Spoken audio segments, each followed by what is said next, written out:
Bonjour à tous et bienvenue sur cette nouvelle vidéo du groupe Ellipse Auto. Aujourd'hui, je vous invite à découvrir un nouveau véhicule de la gamme Ford électrique. Il s'agit du nouveau Ford Puma. Alors le Ford Puma est un best-seller dans la gamme Ford et Ford effectivement porte toutes ses attentions sur ce véhicule. Vous l'avez bien compris, l'arrivée de la version électrique permet de compléter l'ensemble de la gamme de ce Ford Puma et je vous le fais découvrir aujourd'hui.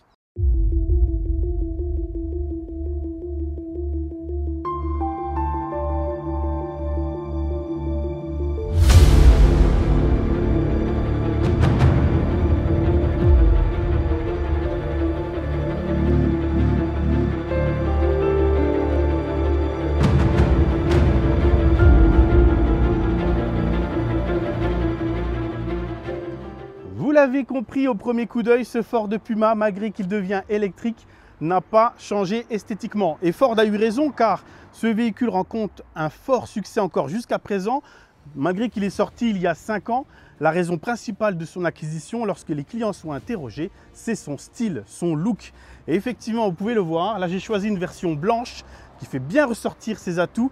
Et c'est aussi dans cette définition que nous l'avons aujourd'hui en électrique. Je vous le présente tout de suite et vous allez vous apercevoir que Ford a vraiment soigné sa copie. Je vous rappelle ses dimensions, il fait 4,21 m de long et 1,81 m de large. Sa hauteur c'est 1,55 m, donc ce sont les mêmes dimensions que la version hybride qui existait jusqu'à présent. Les batteries ont été logées sur la partie plancher arrière du Puma, ce qui fait qu'en fait à l'avant vous avez la même habitabilité. À l'arrière vous verrez que vous avez un plancher légèrement rehaussé. Alors si vous êtes un adulte, vous allez vous apercevoir effectivement qu'il y a un peu moins de place pour la hauteur des jambes. Mais comme la plupart du temps, ce sont des enfants qui sont à l'arrière des véhicules de ce format, ça ne va rien changer pour eux, c'est peut-être même un avantage. Je vous rappelle un de ses principaux atouts au niveau de ce Ford Puma.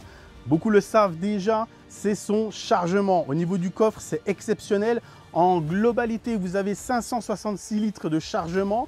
Donc ça comprend les 43 litres du Fronk que vous avez à l'avant sur les véhicules électriques. Donc vous pouvez avoir un petit coffre à l'avant. Mais regardez, ce qui est le plus incroyable, c'est la possibilité vraiment de compartimenter votre chargement avec cette Gigabox qui se trouve au fond du coffre, qui vous permet de mettre ce qui est moins propre ou ce que vous voulez mettre au fond du coffre sans renier le chargement principal. C'est vraiment assez incroyable. De ce côté-là, d'ailleurs, le Puma a un véritable record dans sa catégorie.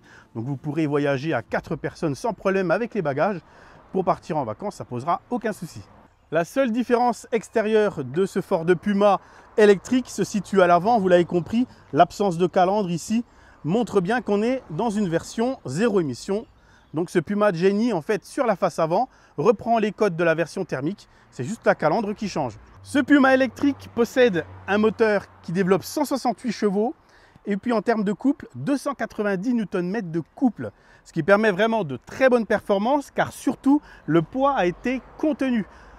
Il fait moins de 1500 kg, ce qui est vraiment remarquable pour un véhicule électrique. Ça lui permettra de consommer également moins, ce qui est à l'avantage de l'autonomie. Nous y reviendrons dans quelques instants. La batterie de votre Ford Puma électrique est de 43,6 kWh. Et puis pour le recharger, rien de plus simple puisque la trappe se trouve au même emplacement que le remplissage de carburant. Donc ici, vous allez pouvoir le recharger donc en AC en 11 kW maximum et puis en DC, donc sur un chargeur rapide, jusqu'à 100 kW. Le gros avantage, c'est que quand vous utilisez le réseau de recharge rapide, vous allez passer de 10 à 80% en seulement 23 minutes, ce qui est très intéressant. Alors, nous avons chargé notre Puma, nous allons partir pour notre essai routier. C'est la vraie vie, je mets le contact, je l'ai chargé à 100%. Alors là, à 100% de charge, il donne 390 km. Il faut savoir que les données WLTP, elles, sont un petit peu inférieures. Il est donné pour 376 km d'autonomie. Donc c'est quand même une autonomie confortable. Pour un usage urbain, même très confortable. Et pour un usage extra-urbain, tout à fait appréciable. Vous pourrez également rouler sur autoroute, je ne pense pas que ça posera de problème, même pour les longs trajets. Simplement, ce qu'il faut savoir, c'est que le rythme que vous allez imprimer, vous allez rouler à peu près 1h45 avant chaque arrêt et ensuite vous arrêterez, comme je l'ai dit tout à l'heure, un peu plus d'une vingtaine de minutes pour pouvoir passer de 10 à 80%. Et l'aventure en Puma électrique peut être tout à fait envisageable même sur des longs parcours. Nous allons partir pour l'essai car une des qualités principales du Ford Puma en version thermique et hybride, c'est ses qualités de conduite, sa qualité de confort et sa tenue de route. Eh bien, on va voir si malgré l'ajout des 300 kg de batterie supplémentaire, eh bien, le Puma tient toujours ses promesses d'agrément de conduite. C'est parti!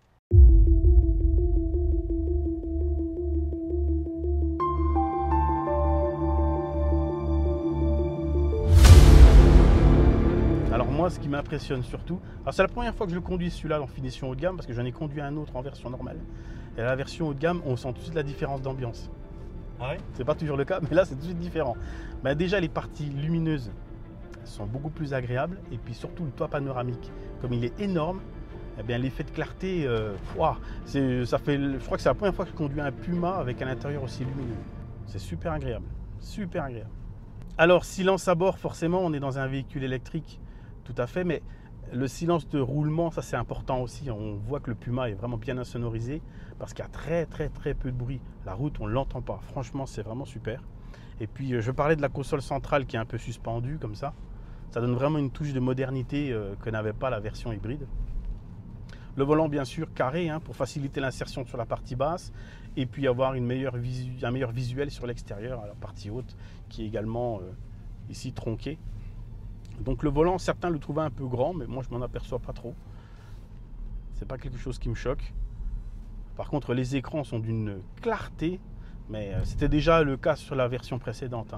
Mais on voit vraiment ce qui se passe, c'est très simple. Il faut vraiment, je vous invite à prendre rendez-vous chez votre concessionnaire du groupe Ellipse Auto pour essayer ce Puma électrique, car c'est vraiment une belle expérience. Et puis surtout, on a un véhicule électrique qui se conduit, qui est vraiment agréable à conduire. Je ne dis pas que les autres ne le sont pas, mais parfois on ressent vraiment le poids et le fait qu'ils aient vraiment implanté les batteries sur la partie arrière, pas dans le coffre, mais sous la banquette arrière, si on peut dire, sous le plancher, eh bien, il n'y a pas de lourdeur sur la partie avant et on garde cette direction, cette agilité. Tu vois ce que je veux dire? Je vois ce que tu veux dire. Parce que les gens pensent que je suis tout seul, mais je ne suis pas tout seul. En tout cas, ça s'est ressenti dans la caméra. Non, j'ai mon fidèle compagnon depuis quelques années. Alors, je teste tout de suite le One Pedal. Parce que là aussi, j'en ai entendu un petit peu parler. Là, c'est un vrai One Pedal. Il marche bien. Lorsque vous levez le pied, le véhicule freine vraiment, il ralentit. Et vous pouvez bien sûr l'ajuster, vous pouvez faire en sorte qu'il freine plus fort. Mais déjà en normal, c'est déjà très bien. Franchement, c'est très appréciable. On peut dire que les freins ne vont pas beaucoup s'user. C'est souvent le cas sur les véhicules électriques. Je vais prendre un petit peu de rythme dans quelques instants. Mais le châssis a l'air tout aussi appréciable que sur la version hybride. Et Ford a vraiment soigné ça. L'idée, c'était vraiment d'avoir un nouveau Puma en électrique, mais qui soit aussi agréable à conduire que la version hybride. Parce que c'était une de ses qualités. On a parlé tout à l'heure de l'esthétique. Il ne fallait pas trop bouleverser le succès indéniable. Sa petite bouille sympa, son volume intéressant. Et là, je vais rouler un peu plus fort. Alors, je ne sais pas si vous entendez, mais il y a un petit son qui se fait, un petit son un peu sportif. Bien sûr, ça passe dans les haut-parleurs. Eh bien, c'est assez marrant. C'est pas entêtant non plus, parce que lorsque vous roulez à vitesse modérée, il n'y a aucun bruit. Alors, je prends un virage, un rond-point un petit peu fort. Il est vraiment stable. La suspension, en plus, n'est pas très dure. Elle est ferme, elle maintient bien la caisse, mais elle n'est pas dure. Bon, ça, un petit son. Ça avance, Bon, c'est souvent le cas sur les véhicules électriques, le couple est instantané. Alors, je sais que les ingénieurs Ford ont énormément soigné ça. Ils ont voulu que le couple, alors bien sûr 290 Nm sur le train avant, c'est beaucoup de couple, mais grâce à la fée électricité, eh bien, on peut vraiment bien ajuster la progressivité de l'arrivée du couple. Et franchement, ça a été bien étudié pour pas qu'il y ait des remontées de couple, donc des mouvements désagréables sur le volant ou sur l'ensemble de la caisse. Là, on peut accélérer très franchement. Il n'y a, pour ainsi dire, aucune perte de motricité. vous n'aurez pas de mal à effectuer des dépassements. Alors je sais qu'il y a un petit mode sport et lui aussi il a été particulièrement soigné. Alors je vais mettre un petit coup de mode sport pour voir s'il y a de la reprise. Eh ben, ce petit Puma il est bien sympa franchement. Si vous recherchez un peu de performance ou si vous voulez dépasser, je pense que vous n'aurez aucune difficulté. Je pense que c'est aussi grâce à son poids qui n'est pas trop important. Ça lui permet de bonnes performances.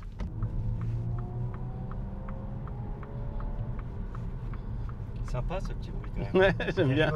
J'aime bien. Il est sympa. Il se laisse écouter. Voilà. Vous pourrez vous faire plaisir en conduite sportive dynamique. Là, on a entendu un tout petit peu les roues quand même, mais là j'ai un peu exagéré. Mais heureusement qu'ils ont fait en sorte chez Ford de lui garder son caractère un petit peu canaille à ce Puma, parce que ça marche bien. Hein. Ça marche super bien. Ça marche vraiment bien. Vraiment super agréable. Ah ouais, c'est assez étonnant. Il est cool. Ouais.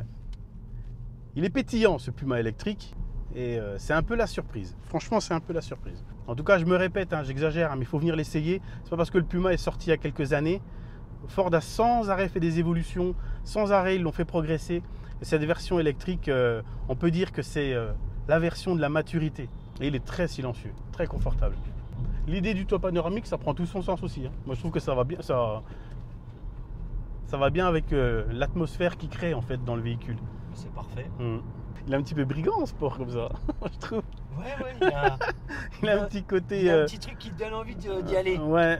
Attention, il faut respecter les limitations de vitesse. Ouais, mais tu sais, c'est le petit son qui sort des enceintes. Il y a aussi ça, l'atmosphère en fait. Attends, on faudrait qu'on le fasse écouter.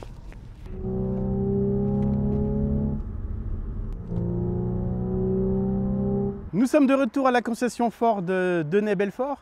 Ce Ford Puma Génie donc électrique est une véritable surprise, pas là où je m'attendais, mais sur la route notamment, puisqu'il a gardé son agilité, son agrément de conduite, et puis surtout il a conservé ses qualités qui sont son habitabilité malgré sa compacité, et puis cette bouille absolument craquante. Franchement, n'hésitez pas, venez l'essayer, prenez rendez-vous avec un des vendeurs d'une des concessions du groupe Ford Ellipse Auto.